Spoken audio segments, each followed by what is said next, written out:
자, 안녕하세요. 반갑습니다. 자, 오늘도 우리 부동산 이야기 시작해 보도록 하겠습니다. 자, 우리 현장에서 열심히 뛰고 계시는 우리 이태원 수장님 오셨습니다. 반갑습니다. 네, 안녕하세요. 네, 요거 어떻게 지내셨어요? 요즘에 바쁘게 지내고 있습니다. 네, 많이 바빠져야 이제 부동산 경기가 살아나겠구나, 뭐 좀 생각할 텐데, 그 정도는 될까요? 안 될까요?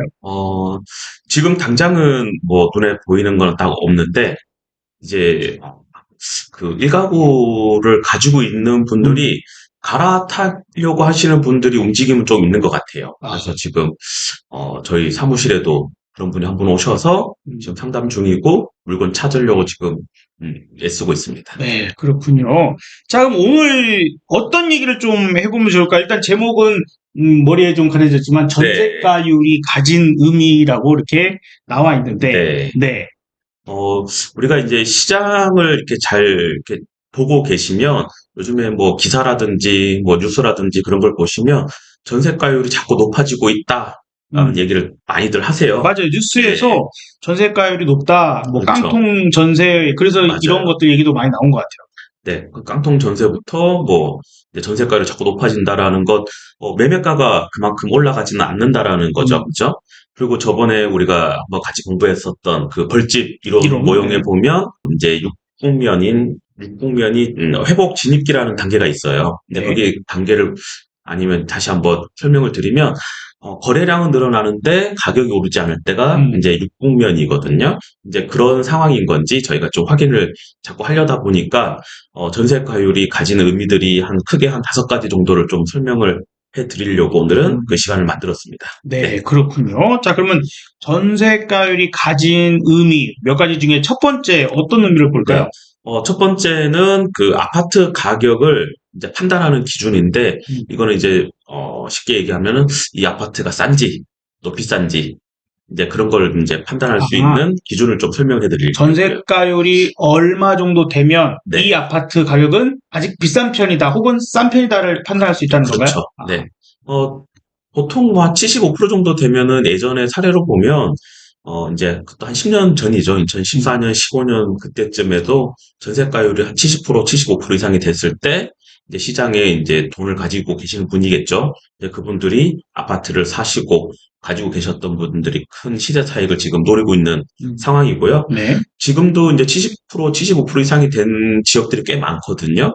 이제 그래서 그런지 최근에 이제 아파트 거래량들이 많이 이제 4천 건 이상, 5천 건에 이제 다다른 상황인 거죠. 네. 그렇군요. 자, 그러면 뭐 전세가율 조금만 더 추가적으로 설명해 주실 네. 수 있을까요? 네. 전세가율이 이제 높아졌다라는 거는 매매 가격이 이제 싼 상태를 얘기를 하는 거고요.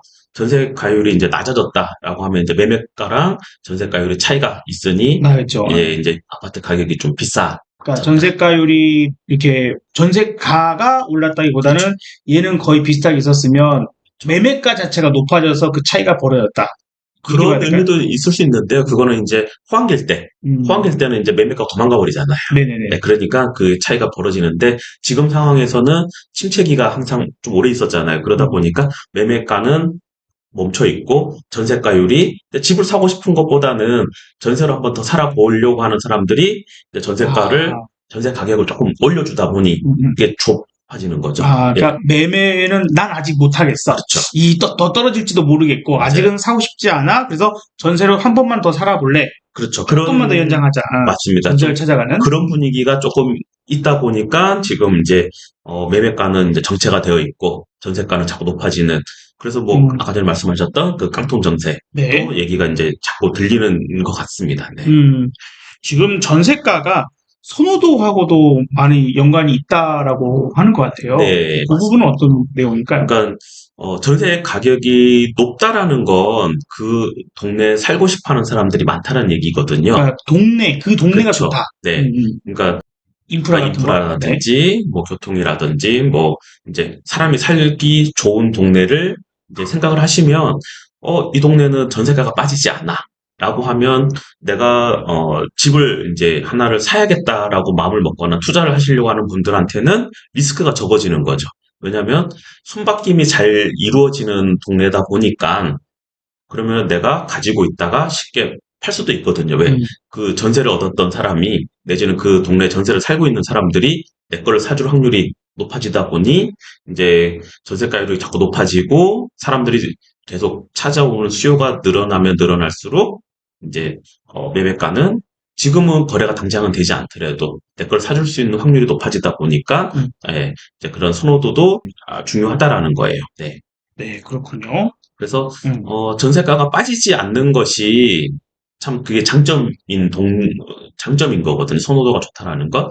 뭐 전세 가격이 갑자기 어떤 데는 뭐 3억이 됐다가 갑자기 1억이 되거나 그러면 불안하잖아요. 그렇죠. 가지고 있는 사람 네. 자체가.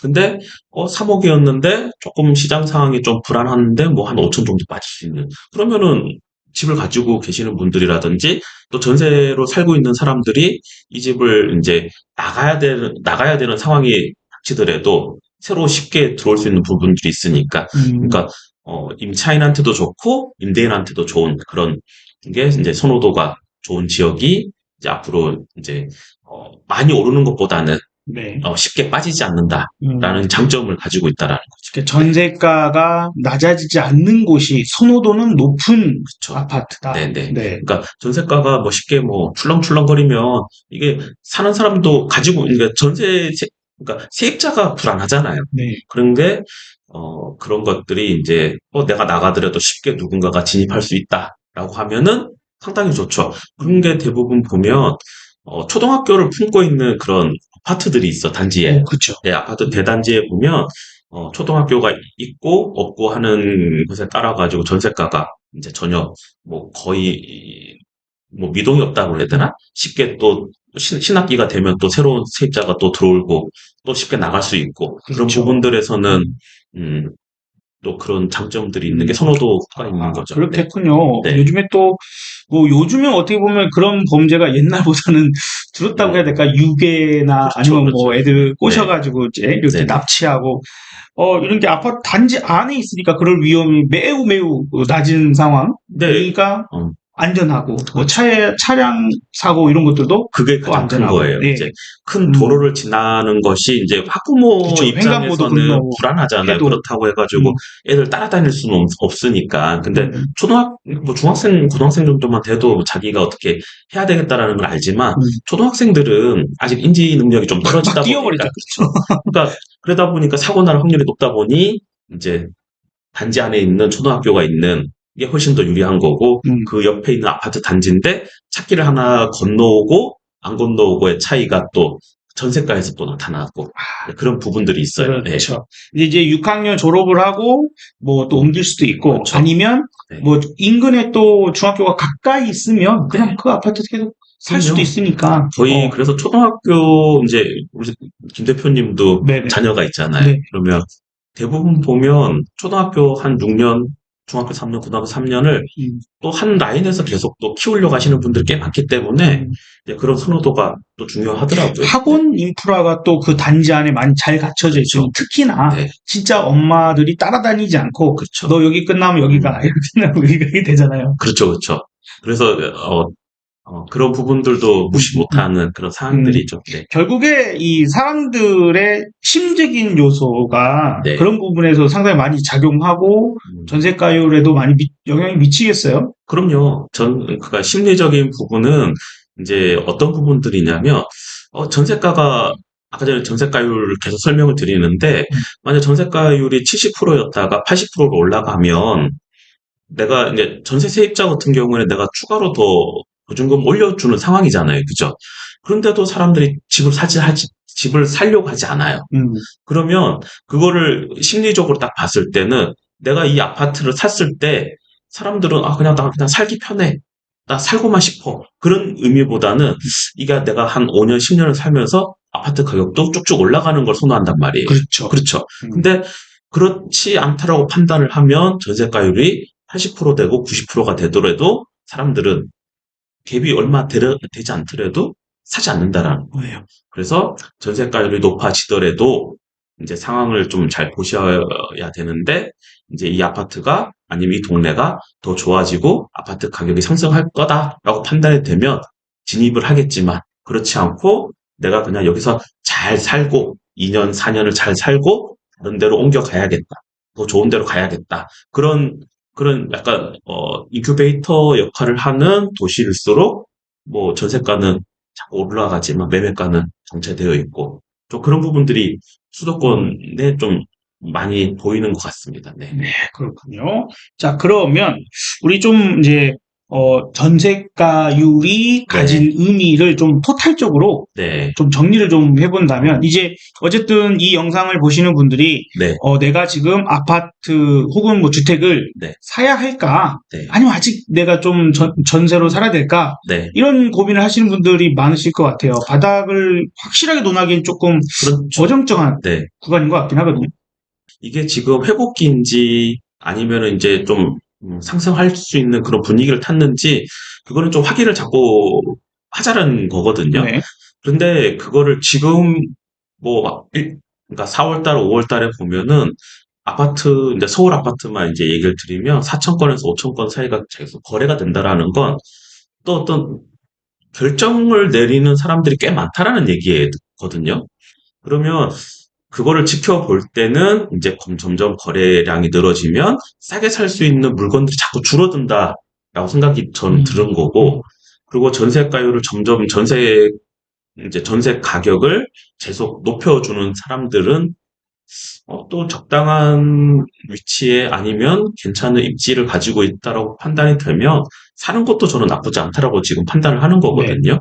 그랬을 때 이제 전세가율이 자꾸 이제 75% 이상이 됐으니 한번 이제 진입할 수 있는 사람들은 결정을 내려서 한번 사보는 것도. 왜냐면 한 번도 사보지 않은 사람들은 나중에 또 지켜만 보거든요. 계속 지켜만 보면은 부동산은 그리고 아파트 같은 경우에는 살 수가 없어요. 그러다 보니까 좀 결단을 내리실 분들은 좀 결단을 내려보는 그런 타이밍들을 계속 설명을 드리고 좀 알아가보는 음. 그런 상황이 있습니다. 네. 자, 일단 사실 현재 아직 무주택이신 분들 같으면 네, 어쨌든 내가 살아야 할 집은 있어야 되니, 그럼요. 그리고 또 이게 그런 것 같아요. 그러니까 방금 말씀하신 것처럼 내가 살아야 할 집이 필요한데 내가 샀는데 떨어질까 봐 그렇죠. 그게 이제 무서운 거잖아요. 그렇죠. 근데 막상 생각해 보면 나는 만약에 내가 지금 집을 샀다. 네, 근데 떨어졌다. 네, 어차피 안 팔 거잖아요. 그렇죠. 그리고 만약에 내가 이사를 한다라고 하는 어떤 특별한 가정을 할 때에 네, 우리 집만 떨어지냐? 다른 데도 같이 떨어진다는 거죠. 그렇죠. 그리고 이제 만약에 이제 오른다 할 때 어쨌든 떨어졌다가 다시 올라올 수 맞아요. 있고, 또 올라가면 우리 집만 올라가냐? 다른 집도 같이 올라가. 같이 올라가죠. 거의 비슷하게는 움직이니까 지역별 차이가 약간씩은 있지만, 그럼요. 그런 차원에서 이 정도쯤 된다면 네, 이제 어떤 살 집이 필요하신 분들 같으면 좀 결단을 할 수 있는 그런 구간까지는 좀 온 것 같다. 맞습니다. 예, 네. 그리고 우리가 이런 종합적인 판단을 하기 위해서는 이제 뭐 전세가율을 의미를 하는 것도 있지만, 이제 금리도 아마 작용을 할 것 같거든요. 근데 이게 또 잘 생각해 보시면 지금 2% 3%대 금리가 높은 수준이잖아요. 그죠? 근데 2008년도에는 그때는 5% 6%대였거든요. 우리나라가. 근데 그때에 비하면 지금은 거의 절반 정도이지만 사람들이 이걸 내야 되는 상황들이 액수가 크다 보니 이게 좀 복합적인 상황인 것 같아요. 예.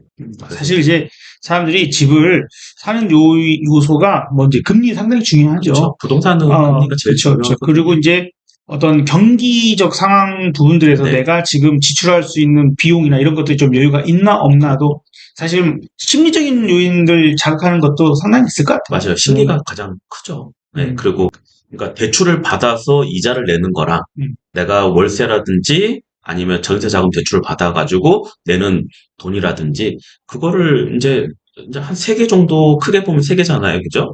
그런 걸 내가 감당할 수 있는 수준이라고 하면 집값 빠지는 것보다는 집을 가지고 있는 사람은 버티기만 해도 올라가기만 하면 성공한 건데 그걸 시장에 참여하지 않고 계속 방관하고 있거나 아니면 이제 누군가는 이제 비판하는 사람들 꽤 있잖아요. 그죠? 그런 분들은 이거는 뭐 성공 확률 자체가 제로다 보니 근데 그분들도 월세든 전세를 살고 있다라는 거거든요. 그러면은 이제 자꾸 뒤처지는 그런 상황도 발생을 할 수 있는 그런 상황이에요. 네. 그래도 뭐 어쨌든 아까 이제 선호도 정도도 얘기를 했지만 선호도 좋은 지역은 어차피 가격이 뭐 비싸? 빠져도 비싸. 덜 빠지고 네. 그 다음에 오를 때는 또 빨리 탄력이 붙고 그래서 기왕에 선택을 한다라고 하면 네. 선호도 높은 그래서 전세가율 뭐 요 부분이 아무래도 높겠죠 그런 지역이 어, 조금 전세가는 좀 갭이 좀 있을 거예요. 있어요. 아 개미 왜냐면 오히려. 좋은 지역이다 보니까 음. 매매가는 조금 높아요. 동네 그러니까 강남을 얘기를 드리는 건 아니지만 어떤 거점들이 있어요. 네. 각 구마다의 어떤 거점이 있고 거기에서도 A급지가 있고 B급지가 있고 C급지가 있는데 항상 이렇게 선호도가 좋은 지역 아파트들은 그 동네에서는 대장이에요. 대장이다 보니 거기에 맞춰서 그럼 생각을 해보면 돼요. 그 대장이 가지고 있는 의미를 조금 생각을 하다 보면 우리 동네도 그 비슷한 거 있는데 그러면은 그걸 선택할 수 있는 거거든. 나의 자금 상황에 맞춰가지고 무리하라는 얘기는 아니에요. 뭐 연끌을 해서 사고 힘들어져서 그렇게 가자라는 건 아니지만 한번 가져보시면 다음에 더 좋은 거를 가질 수 있는 게 부동산이다 보니 네 그런 선호도 어떻게 보면 쉽게 가지기도 좀 어렵고 그럼요. 이거 쉽게 바꾸기도 좀 어렵게 네 맞아요. 근데 한번 비용이 들어가니까 네, 한번 내가 가지고 보면 그걸 아는 거예요. 왜 이거를 내가 선택을 했었고 실패를 했었고 되게 어렵거든요. 근데 책으로 연애하는 것처럼 부동산도 공부만 해가지고는 이거 해결 안 돼요. 한번 내가 누군가를 살펴봐야지. 내가 나의 어떤 달란트라든지 그런 것들이 해서 더 좋은 사람을 만날 수도 있고 또 뭐 업그레이드 할 수 있는데 이거는 한 번도 시도를 못 해봤으면 부동산 같은 경우에는 계속 이게 인플레이션 작용 때문에 자꾸 가격은 올라가는데 이거는 뭐 어떻게 자꾸 살 수가 없어요. 근데 한번 그거를 타보면 파도를 한번 타보면 올라갈 때도 스릴을 만끽할 수 있고 떨어질 때도 이래서 떨어지면은 내가 정리를 어떻게 어떤 타이밍에 해야겠다라는 그런 것도 읽을 수가 있는데 계속 지켜만 보는 사람들은 전혀 그 느낌 알 수가 없거든요. 그렇죠. 네, 그래서 이제 한번 더 자꾸 뭐 사자라고 하는 것보다는 받아줄까? 그리고 진입해볼까? 없는 사람들은 지금은 좋은 시기인 것 같아요. 알아보러 다니기라도 그럼요. 시작을 해볼 수 있는 최소한 그거는 하셔야 돼요. 예. 그랬을 때 내가 자금은 또 어렵지만 만들려면 또 만들 수가 있을 겁니다. 네. 자, 우리 대한민국의 많은 분들, 이제 무주택이신 분들이 네. 집안 채식들은 정말 잘 가질 수 있는 그런 상황이 되면 좋겠습니다. 자, 오늘의 여기서 마무리할까요? 아니면 네. 더 하실 말씀 있을까요? 아니요. 오늘은 여기서 마무리를 하고 다음에는 얘기하다 보니까 뭐 금리 얘기도 조금 또 김 대표님 네. 우리 주식 시장하고도 맞물리는 거니까 그렇죠. 금리 얘기를 조금 준비를 해서 이제 그 얘기를 좀 같이 나눠보는 것도 좋다고 생각했습니다. 알겠습니다. 자, 그러면 다음 시간에는 금리와 그다음에 지금 현 상황에 맞춰서 금리가 어떻게 됐을 때 어떤 주택 가격이 바닥짓고 올라갈 수 있을까? 혹은 이제 구매하기가 좋은 상황들은 어떨까? 또 연동해서 주식시장은 좀 어떻게 될까에 대한 얘기도 해보도록 하겠습니다. 오늘은 여기서 인사드리도록 하겠습니다. 우리 이태윤 소장님 그리고 저는 업사부였습니다. 감사합니다.